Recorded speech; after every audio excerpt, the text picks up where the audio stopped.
अरे मोदी जी, रोको रोको रोको, अपने इस ऊँट को रोको। तुम भी पता नहीं क्या क्या खरीदते रहते हो। अब तुमने ऊँट खरीद लिया, तुम इस ऊँट बिल्कुल भी गांव में लेके नहीं जा सकते हो। बिल्कुल भी नहीं लेके जा सकते हो तुम इसे गांव में, ऊँट को।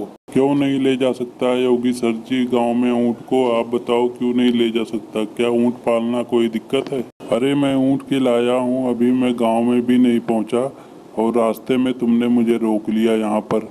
पहुंचा तो तुम बताओ कि क्या दिक्कत है हाथी को घर जल ले जाने में मुझे? अरे कोई एक दिक्कत हो मोदी जी तो मैं बताऊं तुम्हें।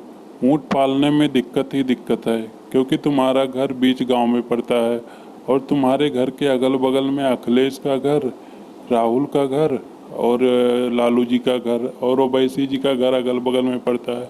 और सभी के घरों पे बच्चे हैं, तो बच्चे आसपास में निकल के बाहर ही खेलते रहते हैं।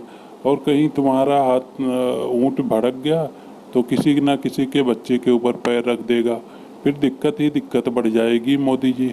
और सबसे मेन बात, राहुल ने तुम्हारे खिलाफ शिकायत लगाई है थाने में, क्योंकि राहुल का घर तुम्हारे घर के बिल्कुल सामने है।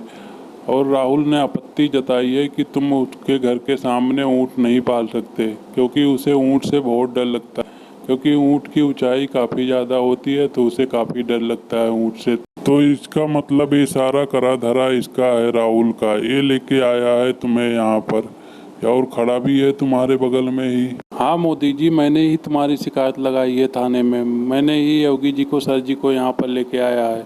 मैं अपने घर के सामने तुम्हें ऊँट को नहीं पालने दूंगा। देखो राहुल, तुम्हें और मेरे ऊँट पालने से दिक्कत नहीं है। जब मैं सुबह गया ऊँट खरीदने के लिए तो मैं तुम्हें ऊँट खरीदने के लिए लेके नहीं गया, और मैं लालू जी को और अखिलेश को लेके चला गया। दिक्कत तुम्हें इस बात से है। अरे तुम तो ऐसे कह रहे हो मोदी जी कि जैसे मैं कभी ऊँट पे बैठा ही नहीं हूँ। देखो राहुल, अगर तुम पहले कभी ऊँट पे बैठे होते ना तो हमें ऐसे ऊँट पे बैठा हुआ देखकर तुम जलते नहीं और ऊँट को गांव में ले जाने से रोकते नहीं तुम। चलो ठीक है मोदी जी, ले जाओ तुम अपने इस ऊँट को, पाल लो मेरे घर के सामने।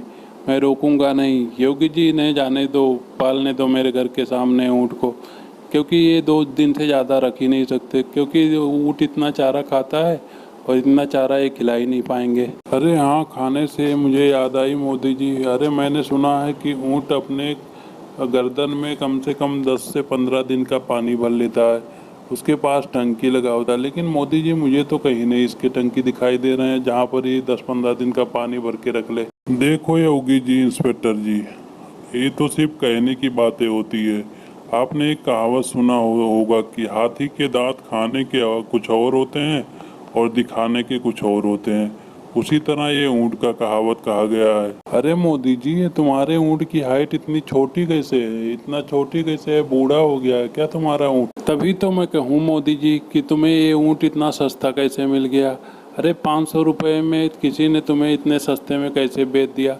क्योंकि ये ऊँट तुम्हारा बूढ़ा हो चुका है, इसलिए तुम्हें इतने सस्ते में ये ऊँट मिल गया है। अरे योगी जी, अखिलेश, ये ऊँट अभी बच्चा है, ये अभी बूढ़ा नहीं हुआ है। अभी इसकी उम्र तो बहुत कम है। उम्र कम होने की वजह से ये छोटा दिखाई दे रहा है तुम लोग को। तो छोटा दिखाई देने की वजह से तुम्हें ऐसे लग रहा है कि ये बूढ़ा हो गया है, पर ये बूढ़ा नहीं है, ये बच्चा है अभी। मोदी जी, मैं आपकी बात से बिल्कुल सहमत हूँ। आप बिल्कुल सही कह रहे हो। अभी इस ऊँट की उम्र ही क्या है?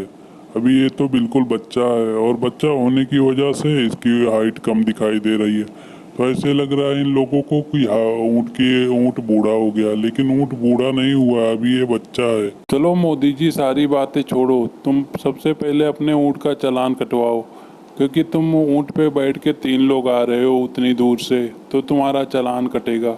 जैसे मोटरसाइकिल पे 2 लोग का परमिशन है, सिर्फ 2 लोग से ज़्यादा बैठेंगे तो चालान है, वैसे तुम लोग 3 लोग बैठे हो ऊँट पे तो तुम्हारा भी चालान कटेगा। योगी जी, सर जी, ऊँट का कब से चालान कटने लगा है? ये तो मुझे पता ही नहीं था, और अब मुझे पता हो गया। तो अगली बार से हम अगर 3 बैठेंगे तो तुम मेरे चालान काट देना। इस बारी फिलहाल के लिए, अभी के लिए तो छोड़ दो। तो भाई लोगों, वीडियो को लाइक करो, शेयर करो एंड सब्सक्राइब करो।